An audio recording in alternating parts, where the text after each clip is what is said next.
Bismillahirrahmanirrahim. Assalamualaikum warahmatullahi wabarakatuh. Waalaikumsalam warahmatullahi wabarakatuh. Saya Masni SPD, calon guru penggerak angkatan 10 dari SMP Negeri 2 Kanas Penggal, Kabupaten Bungo, Provinsi Jambi. Dan yang di depan saya ini adalah kepala sekolah saya sendiri, yaitu Bapak Bimasri SAG MPDI. Selamat pagi, Pak. Pagi. Di sini saya ingin mewawancarai Bapak tentang kegiatan yang ada di sekolah kita selama ini. Mungkin ada beberapa kasus dilema etika yang dilanggar oleh Bapak Ibu Majelis Guru. Di sini mungkin dari pengalaman tersebut mungkin Bapak sudah pernah menyelesaikannya.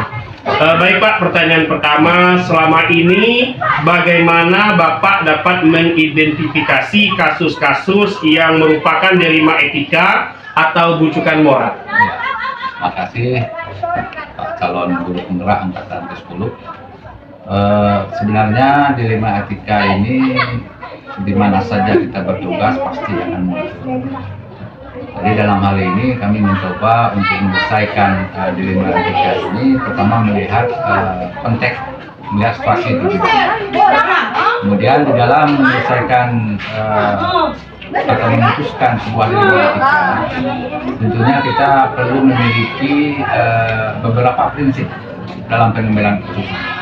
Namun yang jelas untuk mengambil keputusan ini tentunya pertama kita melihat apa hasil akhirnya, kemudian juga kita bisa melihat adakah perasaan kasihan di dalam kasus tersebut, dan yang terakhir itu apakah kita di dalam mengambil keputusan itu melihat jangka pendek atau jangka panjang. Jadi sudah biasa ya dalam menghadapi permasalahan dilema etika di lembaga pendidikan, khususnya di SMP kita ini. Ya, sering kita mengalami dilema etika. Memang tadi 3 prinsip itu harus dikedepankan. Kemudian ya kata akhirnya ya tentu kita bermusyawarah, berkolaborasi dengan guru-gurunya. Seperti itu. Baik Pak, yang kedua, selama ini bagaimana Bapak menjalankan pengambilan keputusan di sekolah kita ini, terutama untuk kasus-kasus di mana ada kepentingan yang sama-sama benar. Ya, kemudian mengandung nilai kebajikan. Ya, jadi sudah pasti ya kalau di dalam mengambil keputusan, sekiranya kita menemui suatu kasus yang katakanlah sama-sama benar, nah ini kita tentunya secara holistis melihat apakah kebaikan jangka panjang dari kedua sisi masalah tersebut.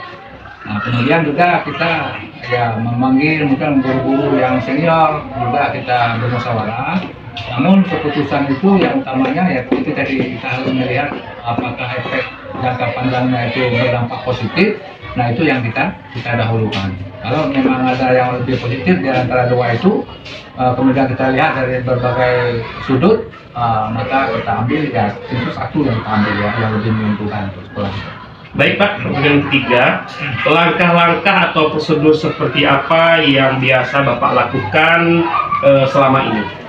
Nah, prosedur yang kita coba ambil atau kita coba untuk menentukan ini, pertama ya kita memprioritaskan terlebih dahulu bagaimana masalah ini muncul, kemudian kita ambil kita prioritaskan terlebih dahulu nilai-nilai yang ada di setiap permasalahan itu, kemudian kita prioritaskan mana yang lebih baik, yang lebih menguntungkan baik untuk guru maupun untuk murid, untuk sekolah. Nah, jadi ada hal prioritas utama. Baik Pak, kemudian hal-hal apa saja selama ini Bapak anggap efektif dalam pengambilan keputusan kasus-kasus dilema etika tersebut? Jadi langkah-langkah efektif yang saya telah ambil yaitu tadi kita ada perasaan memiliki perspektif masa depan yang melihat jangka panjang terlebih dahulu, kemudian ada rasa keadilan, rasa bersalah.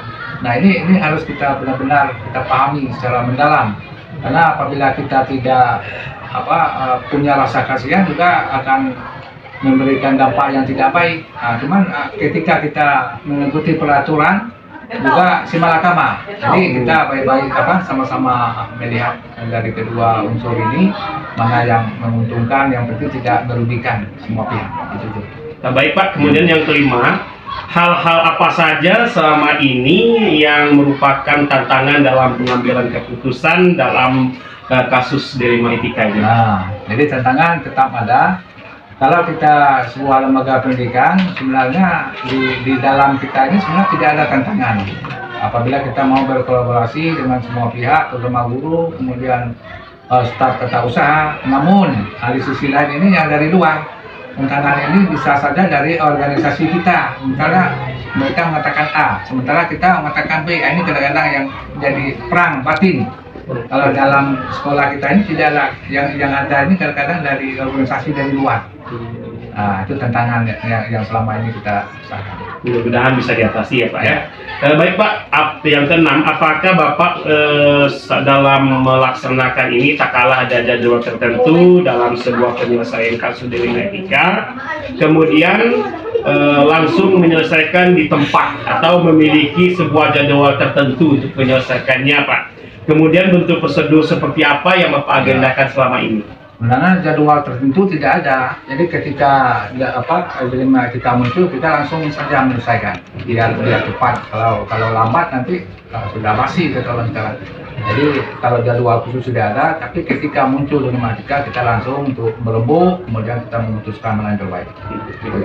Berarti gerak cepat Pak ya? Ya, kemudian yang ketujuh, adakah faktor-faktor yang selama ini mempermudah atau membantu Bapak dalam pengambilan keputusan dalam kasus delima etika ini Pak? Ya, itu sudah ada karena kita alhamdulillah sekolah kita ini sudah banyak ya yang alumni CGP.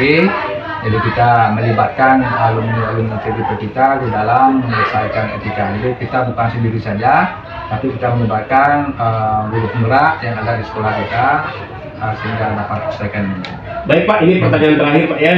Kemudian dari semua hal yang telah disampaikan Bapak tadi, pembelajaran apa saja yang dapat Bapak petik dalam pengalaman pengambilan keputusan delima etika selama ini Pak? Ya, jadi dari pengalaman kami dalam mengambil keputusan ketika ada delima etika, kita memiliki 3 prinsip. Pertama, harus melihat apa ujung atau akibat yang akan dihasilkan ketika sebuah keputusan itu diambil.